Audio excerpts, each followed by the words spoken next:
Hello my friends, I'm John Laspina. I am the Carnivore teacher. The topic today is transitioning from one thing to another. And what I mean by that is if you are, say you're a smoker and you want to stop smoking. If you just stop smoking, you can do it. You can do it cold turkey. A lot of people do it. There are books out there. Alan Carr has an excellent book on how to quit smoking, and you can quit smoking cold turkey once you learn the facts. You brainwash your brain in the true facts about the hazards of nicotine and the soot from the tar and the smoke, and you can quit cold turkey easily by rewiring your brain. But some people can't do that. So what do? They have transitioned. They go from smoking a cigarette to vaping, which eliminates all the soot and the tar. They're still getting the nicotine. Now they're getting the oils from the vape, but that's a step down.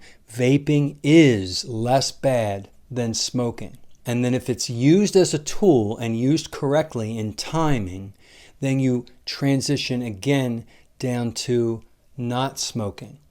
And you maybe replace it by putting, not lollipops. Maybe you replace it by putting something in your mouth, doing something with your hands, just to get, replacing the act of smoking. Transitioning. If you are trying to go ketogenic or carnivore, you can do it cold turkey, but if you do, you may experience some withdrawal symptoms because your sugar-loving gut bacteria is so used to all the carbs and sugar that if you just stop all of a sudden, they rebel, causing diarrhea. So you get headaches and your electrolyte balance gets off because of your potassium, your magnesium, your sodium. You flush out a lot of water when you stop eating carbohydrates, because for every molecule of carbohydrate, you hold a molecule of water. If you're not eating carbohydrates, you're flushing that all out. But along with all that water goes your sodium, goes your potassium, goes your magnesium. This is at the very beginning of transitioning. So you have to supplement so that you don't get what's called the keto flu, which is just aches and pains and headache and diarrhea, which you can avoid if you transition. So transitioning from the standard world diet, that's my new phrase. I don't say standard American diet anymore because it's every country has a very bad form of eating with processed food. We want to get to this proper human diet that Dr. Ken Berry talks about all the time. We want to transition from the standard world diet to a healthy, proper human diet. And so start taking things out slowly, and your body isn't shocked. Take out the bread, take out the rice, take out the corn, take out the popcorn, take out all candy cakes and pies and sugared things, and take out French fries and fried foods and fast food slowly, day by day, week by week. By the end of 30 days, maybe you're down to just one ingredient foods, and that's the way to do it. You transition slowly. Like I said, a lot of people do this cold turkey and they grin and bear it and push through it. But why? I mean, if you want to do it that way, you can. But if you want to do it slowly and easily, the way I quit coffee, I chose to take myself off of caffeine just as an N=1 experiment to see what the benefits would be. And I figured if I didn't get any benefits, I'd go back on coffee because I love coffee, right?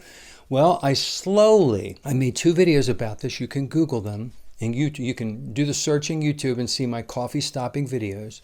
I slowly replaced my caffeinated beans with my decaffeinated beans. I would grind my own beans. I never use a Keurig. And I slowly turned from caffeinated to decaffeinated. Still the ritual, still the drinking, still it's warm.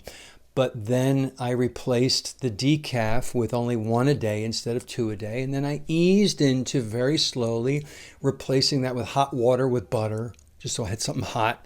I was doing the action. And then I replaced it with just drinking water. And now I'm a non-caffeine consumer. I don't drink coffee. I'm a non-coffee drinker now. And my sleep improved. My energy improved. I didn't go through the roller coaster. I'm not a slave to the adenosine and the headaches that you get. And I'm not a slave to needing it to go to the bathroom in the morning. A lot of people don't talk about that one. The caffeine stimulates the bowels. Well, your body adjusts. And I did it slowly. I transitioned. I could have stopped coffee cold turkey and grinned and bared the headaches and the constipation and the cravings and made it to the other side. But a lot of people fail and they give up because it's so strong. Same thing with smoking. Same thing with quitting carbs and sugar. So if you're having trouble doing this ketogenic way of eating or carnivore way of eating, don't jump right in if you can't do it that way. Transition slowly. It's probably healthier anyway. You're not shocking the body. Slowly take out the carbohydrates, the sugars. Take out the seed oils right away because there's no withdrawal from that. But take out all the processed food and the sweet foods, the desserts and the junk foods. And you'd be surprised what you can do in just 30 days. 30 days is a long time. 24 hours, 24 hours, 24 hours. When you get up to 30 days, if you do it a little bit at a time, look where you are at the end of the month. And then keep going. Keep going. Watch, if you're heavy, watch your weight fall off over the months. Watch your mental acuity. You'll notice it's better. Your emotional health will improve. If you have obsessive compulsive disorders, they improve, ladies and gentlemen, because ketones are healthy for the brain, and that's a brain thing. If you have a child who's ADD or ADHD, guarantee you symptoms improve without medicine. I can talk to you probably for the next 3 hours about all the benefits of eating the proper human diet, which is, this is what I eat: beef, lamb, pork, poultry, fish, and eggs. When I use a fat or oil to cook in, it's butter, it's ghee. You can use lard. I choose to use tallow. Tallow comes from a different part of the animal. It's very healthy, very, almost no linoleic acid, which is very inflammatory to the body. This is how you can make yourself really healthy. So eat well, my friends. Transition slowly. Step by step. Use an app on your phone, take a paper with a ruler and make a chart, and chart your days and your weeks if you want to do it that way. Take the time. It's not difficult if you transition slowly. It's not. It's easy. It's just we're humans and we don't like change, and we don't want to do something we're not used to doing, and it's uncomfortable. Well, not uncomfortable, and it's not that much of a change if you just do incremental little steps every day. You'd be surprised where you are in 30 days, 60 days, 90 days if you just do a tiny bit per day. You can improve your life dramatically and extend your life and the quality of your life.